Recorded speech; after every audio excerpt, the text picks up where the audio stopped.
Bonsoir et bienvenue à tous dans le journal de l'économie.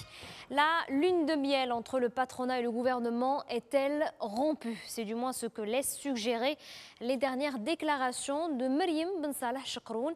La présidente de la CGEM tire à boulet rouge sur le projet de loi de finances 2013. Dans une interview accordée au journal L'Économiste, la numéro 1 de la Confédération a vigoureusement critiqué le projet.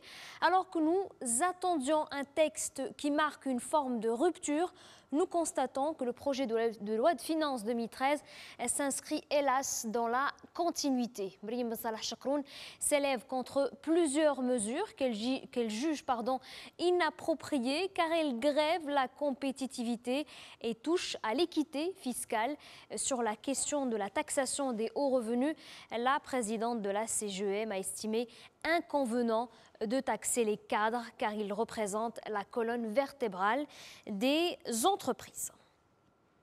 Le projet de loi de finances qui est actuellement en étude au Parlement, aujourd'hui, les parlementaires doivent se pencher sur l'examen des budgets sectoriels et sous la coupole, plusieurs volets du projet font l'objet de critiques de la part de l'opposition. L'exemple encore de la taxation des hauts revenus, les prévisions de croissance et les dépenses d'investissement. Cette année, le projet revoit à la baisse ses dépenses contre une augmentation de 6% des dépenses de fonctionnement de l'État. Et justement, en parlant de budget, l'ONCF vient de dévoiler sa feuille de route pour 2013. Parmi ces grandes lignes, l'investissement. L'Office consacre 7,5 milliards de dirhams en 2013. Et parmi ces investissements, alors on a 4,5 milliards réservés au projet de la ligne à grande vitesse, alors que le reste, qui est de 3 milliards, est destiné au réseau classique. Et pour ce qui est des indicateurs financiers, l'Office table sur une amélioration de 3% du chiffre d'affaires de l'année prochaine. Un mot d'agriculture maintenant. Les derniers chiffres sur la collecte des céréales viennent de tomber. L'ONICEL parle d'un volume record de 17,2 millions de quintaux à fin octobre. Une récolte constituée presque exclusivement de blé tendre, principale céréale consommée au Maroc. Elle représente 99% du volume collecté, une collecte réalisée par les commerçants et négociants, mais aussi les coopératives.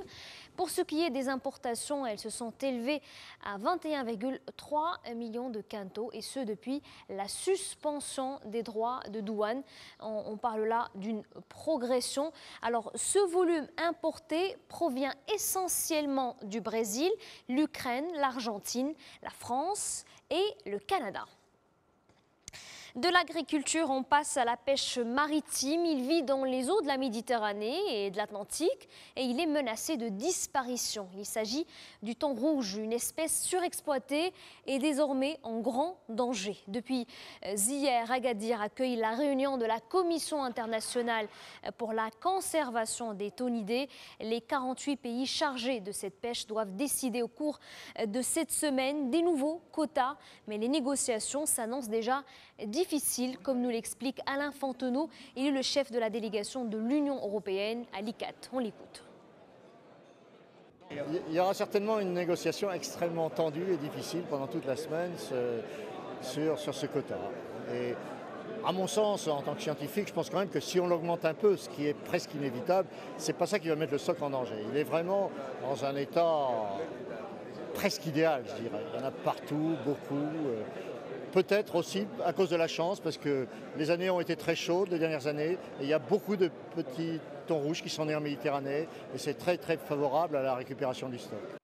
Maroc toujours, ils sont moins optimistes qu'il y a un an chez les ménages. Le moral est en berne. C'est ce que révèle la dernière note de conjoncture du Haut Commissariat au Plan. L'indice de confiance des ménages perd 8,9 points, comme vous le voyez, 8,9 points par rapport à la même période de 2011.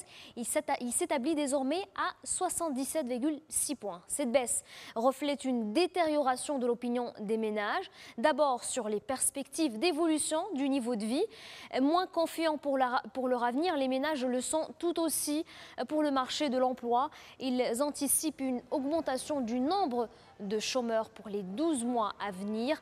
Le pessimisme est bien présent aussi dans l'achat de biens durables. Plus de 52% jugent que le moment n'est pas opportun pour faire ce genre d'achat. Et dans l'actualité aussi, cette rencontre organisée par la Fondation Banque Populaire pour la création d'entreprises et l'Agence pour la coopération internationale et le développement local en Méditerranée. Pour cette deuxième édition, l'événement a réuni acteurs économiques, institutionnels et investisseurs du diaspora marocaine. Une initiative pour encourager les porteurs de projets pour investir au Maroc. On écoute à ce propos Tahar Rahman, le directeur général de la CIM. Il est au micro de Faisal Abrouche. L'accompagnement, le conseil, montrer tous les dispositifs de l'investissement les ministères هنايا في المغرب في كل les régions avec un dispositif très important sur les études de faisabilité. باش نشوفوا مع les banques aussi, مع les impôts, le fisc, bref باش tout investisseur اللي جاي من فرنسا يصيب هنايا في المغرب tout le dispositif adéquat à l'accompagnement. De l'autre côté de l'Atlantique, les Américains dressent le bilan 2 semaines après le passage de l'ouragan Sandy. À New York, les pertes sont énormes.